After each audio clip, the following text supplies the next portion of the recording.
ter você junto conosco. Aqueles que puderem também, por favor, fortalecer a live com like, isso ajuda com que esse conteúdo seja propagado. Então, se você dá um like aí, as pessoas conseguirão assistir esse conteúdo que eu julgo ser muito importante para a edificação de todos vocês, tá bom?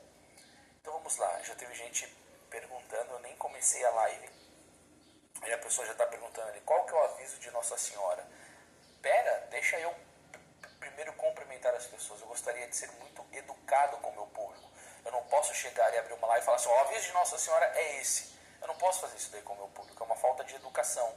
Então eu aprendi na igreja e aprendi com a minha própria mãe que eu tenho que ser educado. Então deixa eu dar oi para as pessoas primeiro e depois eu falo do conteúdo. Se você que está tão desesperado, querendo saber sobre o conteúdo de Nossa Senhora, eu quero ver o seu desespero para cumprir o que ela disse. Que esse que é o grande problema. Ela fala, como ela pediu a reza do terço em Fátima para o fim da guerra, os católicos não rezaram nem o terço que Nossa Senhora pediu e aí veio a guerra. A questão não é o que Nossa Senhora somente fala, gente, mas também o que nós iremos fazer com o que Nossa Senhora fala, tá bom? Então vamos lá. Hoje o mundo amanheceu com a notícia que Donald Trump ele foi eleito presidente. Eu vou ser muito sincero para vocês aqui, principalmente para os mais novos. Eu sou uma pessoa que eu não tenho muito conhecimento da vida política. Não é área de estudo meu, mas dentro desse mundo da política, e que tantos católicos que são desavisados, e aí eu até já dou uma dica para vocês aqui. Se vocês gostam de política, o melhor canal do YouTube para se tratar disso, ele chama PH Vox, tá? Do meu amigo Paulo. PH Vox é o melhor canal de análise política que tem no YouTube, se você gosta desse tema. Aí eu vejo muitos católicos que às vezes acabam não conhecendo mesmo, né? Falam que política e igreja não tem absolutamente nada a ver. Ah, meu Deus, gente, lê do engano, porque toda essa perseguição religiosa que nós sofremos, todas essas leis iníquas que estão sendo lutadas nos congressos do mundo inteiro para serem aprovadas, ela vem por meio da questão da política. Então, quanto mais pessoas virtuosas estiverem inseridas na política, melhor. Sendo assim, que é uma verdade, nós tivemos um presidente no Equador, o García Moreno, que foi um homem santo. Está em processo de beatificação, foi um homem que consagrou o país ao Sagrado Coração de Jesus e foi assassinado pela maçonaria na porta da igreja, porque era um homem muito virtuoso e lutava pela verdade. Ou seja, tem tudo a ver sim, e isso daqui não vai ser o tema da minha live, a questão da política e da religião. E é que essa aparição, que chama Nossa Senhora da América, ela é aprovada pela igreja. Então, para deixar muito claro para vocês, que eu não estou procurando falar coisas sensacionalistas e que não tem aprovação nenhuma para a igreja, eu vou ler para vocês aqui um trecho desse livro, que é o livro da nossa editora que nós temos, que fala sobre isso, e o nome do livro é Os Segredos, Castigos e Triunfo dos Corações de Jesus e Maria e o que Deus nos convida a fazer. É um autor americano, é um best-seller internacional e nós temos pouquíssimas unidades desse, e infelizmente temos poucas unidades. E depois, se você tiver interesse, você vai lá no nosso site, porque eu deixei o link aqui embaixo. Mas esse livro aqui, ele vai falar sobre, em primeiro lugar, a aparição de Nossa Senhora. Olha o Adriano Campos colocando, esse livro é excelente, obrigado, Adriano. Nos Estados Unidos, Nossa Senhora trouxe mensagens para nossos dias atuais e para o país. Esta devoção à Santíssima Virgem Maria, sob o título de Nossa Senhora da América, recebeu a aprovação canônica do bispo Paul Francis. Tá? Então, vamos lá ver. Que ele era o bispo de Ohio, que ele faleceu em 1972. E através de sua correspondência escritas e atos públicos, o arcebispo Leopold aprovou, tá, para a devoção pública esta aparição particular da Virgem Maria, a irmã Mildred, tá certo? A irmã Mildred. Além disso, muitos outros bispos também demonstraram sua aprovação promovendo essa devoção. O reverendíssimo cardeal Burke, que foi arcebispo de Santa Louis, o magistrado canônico, emitiu sua opinião sobre Nossa Senhora da América em sua carta datada do 31 de maio de 2007, onde ele analisou a história de Nossa Senhora da América e as ações do bispo Leopold, aprovando também essa devoção, tá bom? Então, o cardeal Burke, que é muito conhecido do público brasileiro, um cardeal muito firme, um homem muito honrado, ele vai dizer aqui, ó, o que se pode concluir canonicamente é que a devoção foi não somente aprovada pelo bispo, mas ainda mais ativamente promovida por ele. Além disso, no decorrer dos últimos anos, outros bispos aprovaram a devoção e mostraram em público essa devoção à Mãe de Deus sob o título de Nossa Senhora da América. Agora, vem uma pergunta minha aqui. Você acha que é interessante, na introdução de uma live que está chamando a atenção do meu público, eu mostrar para vocês que essa devoção é uma devoção aprovada para a igreja? Essa aparição? Vocês acham importante isso ou não? Gente, isso daqui é muito sério. E aí eu peço mais uma vez, que hoje nós estamos com, talvez vai ser a maior audiência, né, desses dias que eu estarei fazendo a questão da Black Friday, eu peço para vocês, por favor, descer o dedo no like, tá bom? Nós estamos com 575 telas, deve ter muito mais pessoas, porque deve ter esposo com filhos, e 395 likes. Dá uma ajuda para nós aí, por favor, tá bom? Então, essa daqui foi a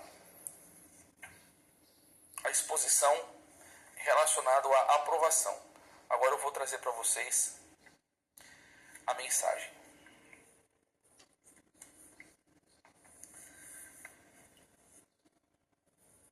A mensagem que Nossa Senhora trouxe aqui, na verdade, antes disso, foi pedido a construção de uma imagem dela para colocar nos Estados Unidos. Eu não sei se alguém aqui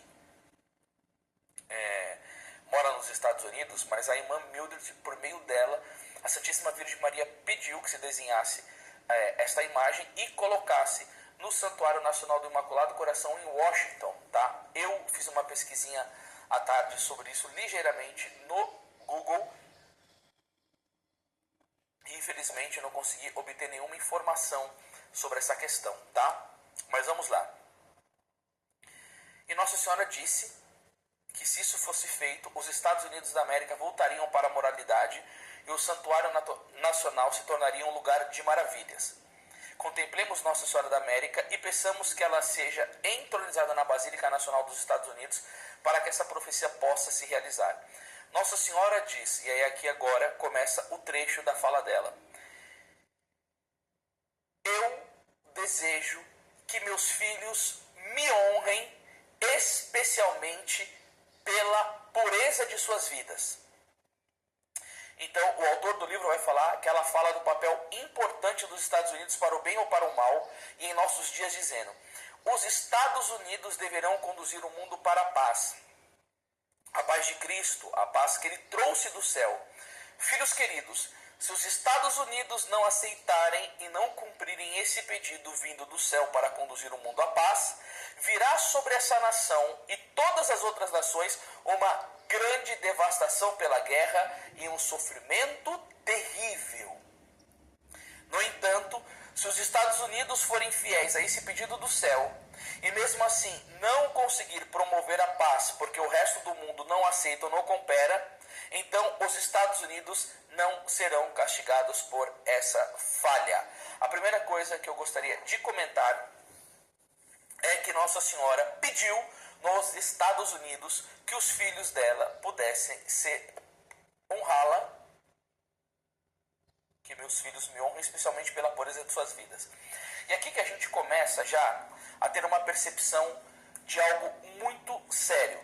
Você sabia que São Paulo, na carta aos Colossenses, ele vai nos ensinar que o pecado da impureza atrai a ira de Deus, atrai castigos divina, a prática cristã. Escuta isso daqui para você ver a seriedade disso. Mortificai, pois, os vossos membros no que tem de terreno, a devassidão, a impureza, as paixões, os maus desejos, a cobiça, que é uma idolatria. Capítulo 3, versículo 5. No versículo 6, dessas coisas provém a ira de Deus sobre os descrentes. Irmãos, por que Sodoma e Gomorra foi destruída sobre a ira de Deus, debaixo de um castigo tenebroso? Por causa dos pecados de impureza. E logo antecedendo um pouco a vitória do Trump e trazendo à tona esta imagem de Nossa Senhora, veio um dos piores escândalos escândalos sexuais de todos os tempos, e algumas pessoas disseram que foi o escândalo sexual mais tenebroso e satânico de todos os tempos, o caso do rapper Puff Daddy, que é chamado hoje de Diddy, que fazia umas festas de branco e outras festas chamadas Freak Off, aonde havia coisas inteiramente ligadas à impureza. Então as pessoas consumiam bebidas, aonde elas ficavam excitadas sexualmente, aonde as pessoas tinham docilidade e tentação, desejo sexual. E diz que dentro dessas festas havia um termo que era assinado pelas pessoas que iriam participar lá, de nunca poderem falar o que acontecia dentro dessas festas do Puff Daddy. E o que tinha lá? Na mesa, uma mulher nua sendo servida, e as pessoas iam pegar alimento por cima da mulher até ela ficar nua. 3 horas da madrugada, o horário do demônio, chegava veículos com diversas crianças dentro dos veículos, e vizinhos e pessoas que estavam sabendo do que acontecia dentro dessas festas avisavam que crianças chegavam 3 horas da madrugada, e 3 horas da madrugada é o horário do diabo, como uma blasfêmia contra Deus, sendo que 3 horas da tarde nós vivemos o horário da misericórdia, e chegavam festas. Dizem que o esposo da Jennifer Lopez terminou dela porque viu a esposa dele se relacionando com 7 homens de uma vez só, e ali tem inúmeros nomes de pessoas de Hollywood, entre jogadores de basquete, entre pessoas que estão ligadas à moda, empreendedorismo, empresários, cantores, atores de cinemas, pessoas com influências na sociedade, pessoas ligadas ao satanismo, pessoas ligadas à bruxaria. E aí a gente pergunta, Nossa Senhora pedindo para os Estados Unidos que pudessem ser honrados pela pureza de suas vidas, e a maioria das pessoas que influenciam em Hollywood, a maioria das pessoas que influenciam na mídia, a maioria das pessoas que tiveram poder mundial, como Justin Bieber, como Usher, como Rihanna, que são extremamente desconhecidos no mundo da música, como Jay-Z, como a Beyoncé, que são pessoas que influenciam outras pessoas com a sua música, mas principalmente com a sua conduta. São pessoas que estavam ligadas a coisas extremamente demoníacas, ligadas à área da impureza, sendo que teve crianças que chegaram na delegacia com seus órgãos genitais todos machucados em virtude daquilo que acontecia lá dentro. Não pode acontecer com o Brasil com a vitória do Donald Trump nos Estados Unidos na presidência? Olha, eu não vou pensar o que pode acontecer de pior com a eleição de um presidente de um outro país. Eu não conheço pessoalmente o Trump. Eu conheço o Trump de ouvir dizer, de ler matéria dele, de ver na televisão. Mas eu espero que a convivência seja a convivência civilizada que eu já tive com o Bush, que era do Partido Republicano, que eu já tive com o Obama, que eu já tive com o Biden. Essa é a relação que eu quero estabelecer. Uma relação entre 2 chefes de Estado, cada um representa o seu país, cada um tem interesses próprios nacionais.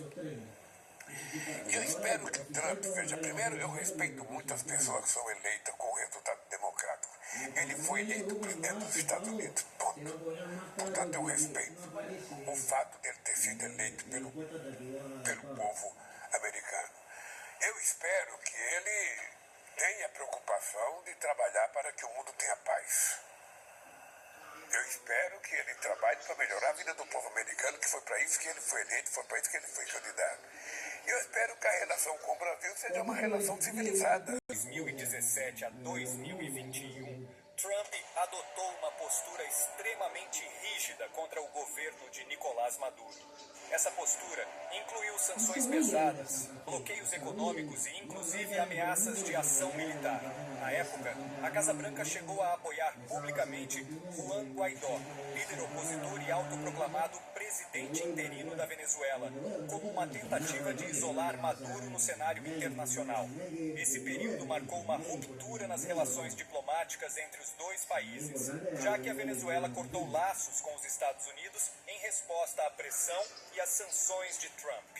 Para entender a complexidade dessa relação, é importante lembrar que a Venezuela passa por uma crise econômica e política severa há muitos anos. E Trump via a derrubada de Maduro como uma forma de trazer mudanças para o país. Agora, 4 anos depois, Trump está de volta ao poder. E a grande pergunta é: como ele vai lidar com a Venezuela desta vez? Será que ele vai repetir a abordagem de pressão máxima, tentando novamente isolar o governo de Maduro? Ou será que, diante das novas circunstâncias globais, como a crise energética causada pelas tensões na Ucrânia e no Oriente Médio, ele adotará uma postura mais pragmática, considerando a Venezuela como uma possível fonte de petróleo para os Estados Unidos?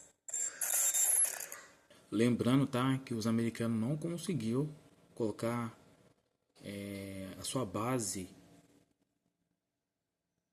na fronteira com a Rússia através do Afeganistão, porque o terreno é muito ruim e os extremistas estavam causando muito problema, estavam morrendo muitos soldados americanos não conseguiam, tá? Então foi por isso que você vai ouvir essa notícia agora. Por que os Estados Unidos saíram de lá? Mas o repórter não fala, tá?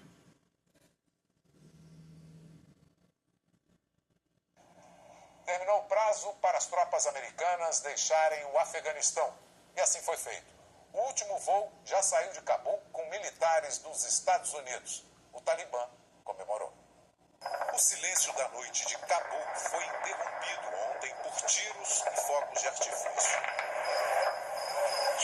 Foi a comemoração do grupo Talibã ao fim da retirada de todas as tropas americanas do país. O major-general Chris Donaue foi o último a entrar no avião e o último americano a deixar o aeroporto de Cabul, deixando as instalações agora nas mãos do grupo Talibã. Como já havia sido previsto por outras nações, não havia condições de permanecer no aeroporto depois da retirada americana. Logo depois do último avião a decolar, o grupo Talibã deu início às inspeções no aeroporto. No vídeo publicado numa rede social, um homem pergunta ao integrante do Talibã se ele tem alguma mensagem para o público. Ele diz: "A minha mensagem é para não se preocupar. Tudo vai ficar bem." Aí os americanos deixam no país armamento.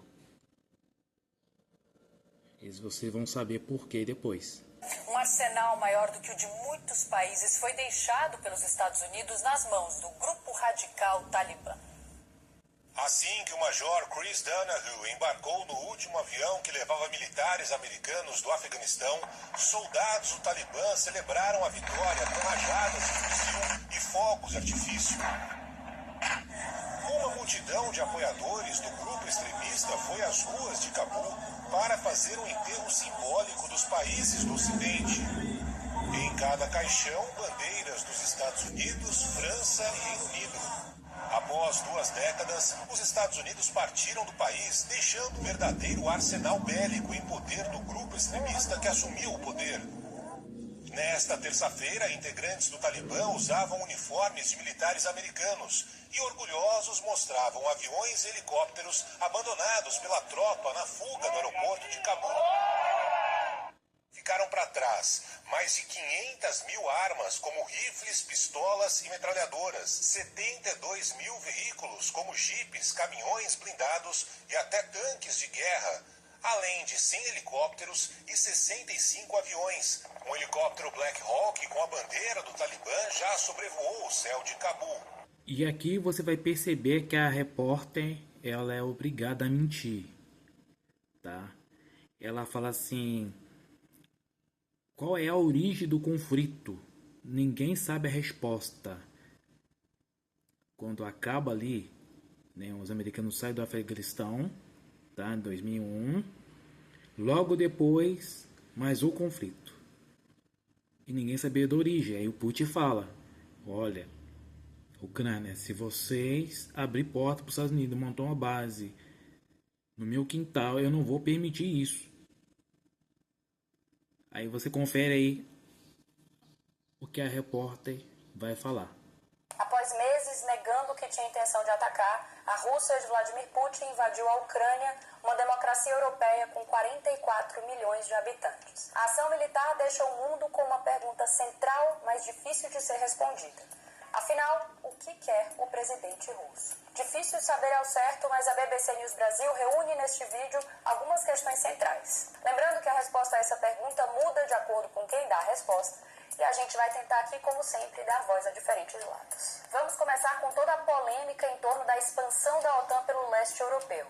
Lembrando que a OTAN é uma aliança militar formada em 1949 por inicialmente 12 países. Hoje a OTAN tem 30 membros e sua expansão recente ocorreu justamente no leste europeu, ou seja, claramente avançou sobre a antiga área de influência e controle de Moscou. Pelo artigo 5º da OTAN, os membros concordam em ajudar uns aos outros no caso de um ataque armado contra qualquer Estado-membro. E aqui você vai perceber que Putin declara muito bem: o meu povo não vai ser escravo dos Estados Unidos. Quem são os opositores dos Estados Unidos? Que não querem ficar na mão, porque veja, pega a sua economia, né, se você estudar aí, petróleo, o Brasil mesmo, né, pega tudo que é nosso, na África. Você vê lá que os nigerianos, né, expulsou a França de lá, expulsou os Estados Unidos. Aí os Estados Unidos bloqueou e disseram assim: então tira sua base daqui também. Nós não queremos. Nós agora vamos vender, né, os nossos minerais. Não quero que vocês controlem. Porque os europeus estavam vendendo 3 lâmpadas e dava só uma migalha para eles. Tá errado. Não é assim? Agora você imagine. Você tem uma casa. Você mora na casa. Aí o vizinho que controla a sua casa. Aí você recebe o pagamento. Você devia receber aí um salário mínimo. Ele te dá R$50. Quem vai aceitar? Né? Você sabe, o Brasil também sofre muito na mão dos outros. A gente não pode produzir tecnologia. A gente não temos lançamento de foguete. Por isso que o nosso engenheiro vai tudo para fora do país. O exército brasileiro acabou fazendo uma lei que os oficiais formados no exército, marinha, aeronáutica, assinassem uma cláusula para ficar mais tempo no país. Então, veja a declaração de Putin, que é uma pura verdade, né? Então, o Maduro e a China, a do Xi Jinping, tem aí um partido de frente aí com os americanos, e os americanos só vão conseguir dominar o mundo, como tem aquele desenho do Pink Cérebro, se conseguir escravizar a Rússia, porque o mais difícil é a Rússia. Os outros são mais fraquinhos, mas o mais difícil é a Rússia. E você acompanha aí então a fala do presidente Putin. Ali o americano ali tá falando que Putin estava sendo errado, mas vocês viram que 2001, quando ele sai do Afeganistão, logo depois, 2022, dia 24 de fevereiro, começa guerra com a Ucrânia. Putin falando assim: você não faz isso, eu não quero que os americanos com sua base aqui na porta do meu quintal. Porque você sabe que o cara montando a base ali, ele consegue abastecer com armas, né, o míssil voltado para o telhado da tua casa.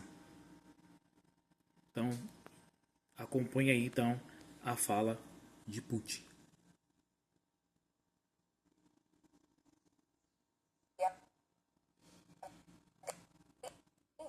A reação de Putin foi expressa pouco antes da invasão. Para os Estados Unidos e seus aliados, é a chamada política de contenção da Rússia e de óbvios dividendos políticos. E para o nosso país, é uma questão de vida ou morte. É uma questão do nosso futuro histórico como povo. E não é um exagero, é assim mesmo. É uma ameaça real não só aos nossos interesses, mas à própria existência do nosso Estado e à soberania dele. É justamente a linha vermelha tantas vezes citada por mim. Eles a ultrapassaram. disse o presidente russo na quinta-feira. Segundo a Sputnik, a agência estatal de notícias da Rússia, para Moscou, a consideração de uma adesão da Ucrânia à Aliança Ocidental ultrapassa todos os limites aceitáveis, ameaçando gravemente a segurança russa. E completa: apesar dos diversos apelos diplomáticos feitos pelo Kremlin na tentativa de que os Estados Unidos e seus aliados europeus levassem em conta as preocupações russas ligadas a esse avanço da organização militar liderada por Washington, não foram registrados progressos nas negociações soviética e a retirada da infraestrutura militar instalada nos estados do leste europeu após 1997. Putin argumenta há muito tempo que os Estados Unidos não cumpriram uma garantia que teria sido feita em 1990 de que a OTAN não se expandiria para o leste. Esse é um ponto central no discurso de Putin sobre uma espécie de traição da OTAN, que também teria se aproveitado de uma situação de fraqueza e vulnerabilidade da Rússia logo após o colapso da União Soviética para cooptar países que faziam parte do bloco comunista. E vocês conhecem a imprensa podre, né? E vocês viram aí no outro canal que dois brasileiros estavam falando que a CSN é pior do que a Globo aqui no Brasil. E a Rússia proibiu qualquer projeto devido a essas sanções também americanas ao país. Proibiu também o projeto dos americanos dentro do país dele, que é o LGBT. Todo mundo, não sei se você sabe, tá? É um projeto americano, então eles também aprovaram uma lei para coibir qualquer projeto americano dentro do país deles. E agora da nossa capacidade de retrocesso. No noticiário internacional, o parlamento da Rússia aprovou uma lei homofóbica e discriminatória que amplia a proibição de conteúdos LGBTQIA+, para pessoas de todas as idades. Essa medida já valia para crianças e para adolescentes e proíbe o que chama de propaganda LGBT na internet, no cinema, na publicidade ou em locais públicos. E quem descumprir será punido com multa. Leis parecidas são usadas para impedir as marchas do orgulho LGBT e prender ativistas na Rússia, ou seja, uma grande colaboração para o retrocesso. Mas respiremos um pouquinho, porque enquanto isso tem país no sentido oposto, viu? Avançando na garantia de direitos. Aí a pergunta que fica, como é que uma pessoa dessa consegue entrar dentro da universidade no Brasil, nas escolas? Como conseguir uma pessoa dessa? Aí você vai ver por que é o projeto americano, por que na Rússia é proibido esse projeto americano de entrar na escola lá. E aqui no Brasil, porque o Brasil obedece.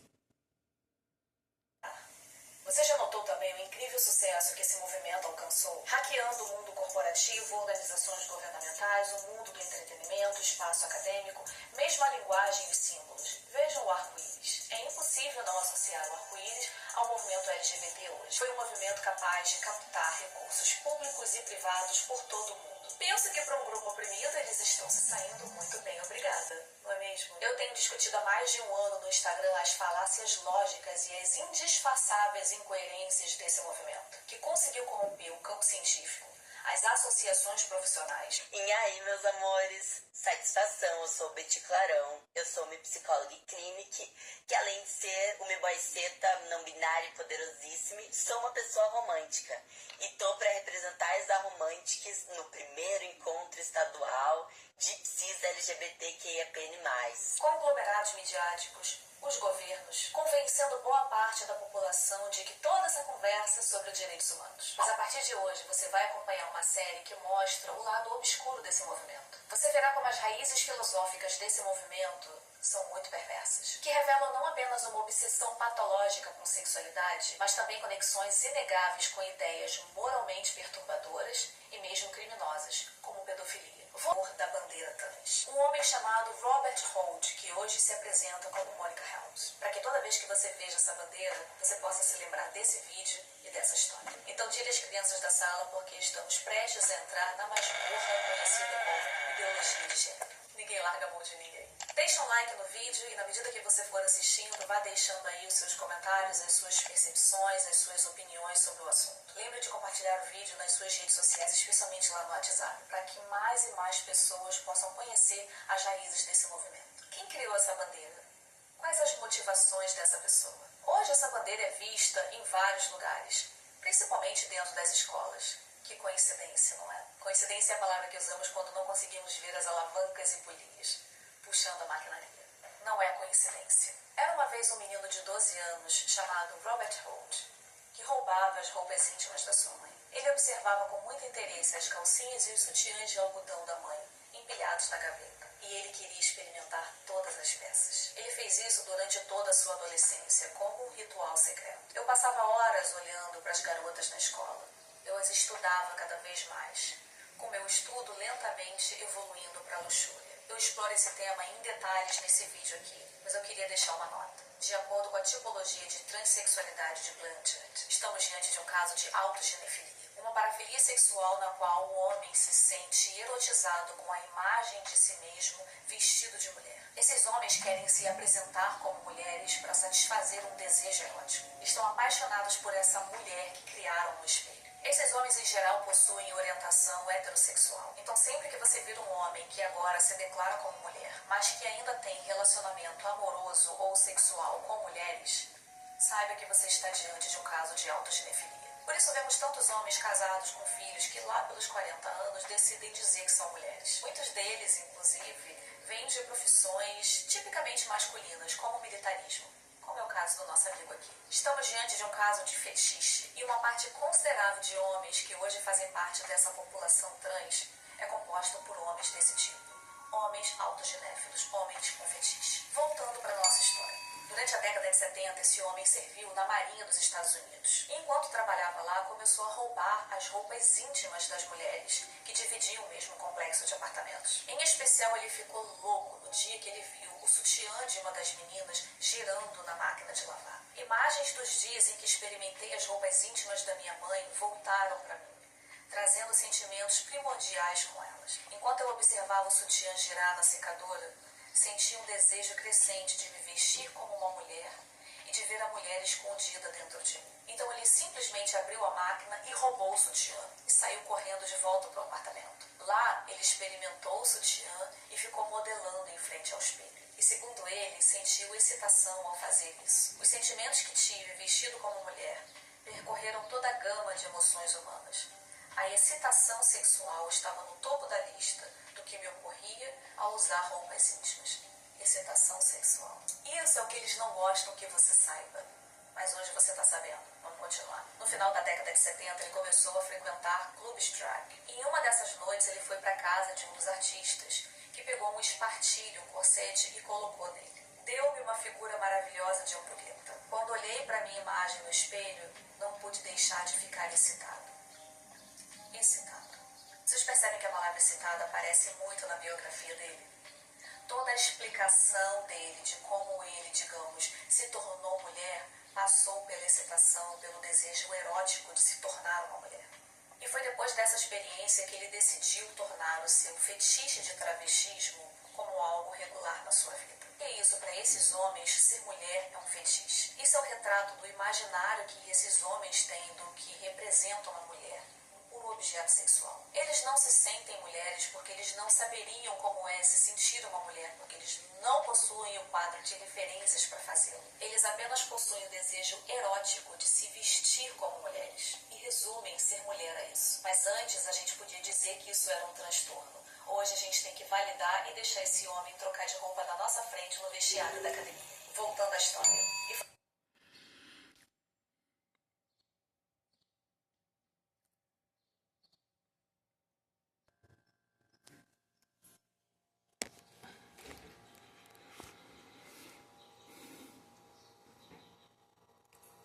Foi nessa época que ele começou a namorar a mulher com quem ele se casaria no futuro. O problema é que ela não aprovava o fetiche dele. Ele, inclusive, a forçou a participar do seu travestismo. Gastou as finanças da família com roupa, pouco focado na sua nos anos 90, dessa imersão sexual intensa, ele começou a se identificar como uma mulher lésbica. Claro que se identificou, não é mesmo? Um homem que se identifica como mulher e essa mulher fictícia. Mulheres adotam essa versão, digamos assim, lolitas. Uma vez um supervisor me chamou ao escritório por usar vestidos muito curtos. Tem que validar você tomar hormônio e crescer peitinho. Haja paciência. Errado é a mulher, entendeu? Transfóbica, insensível, que não sabe ser mais feminino. Porque isso, ser mulher pra eles é uma performance de feminilidade. 6 meses depois, a sua ex-esposa, na época, esposa, chegou em casa e deu de cara com ele usando o vestido.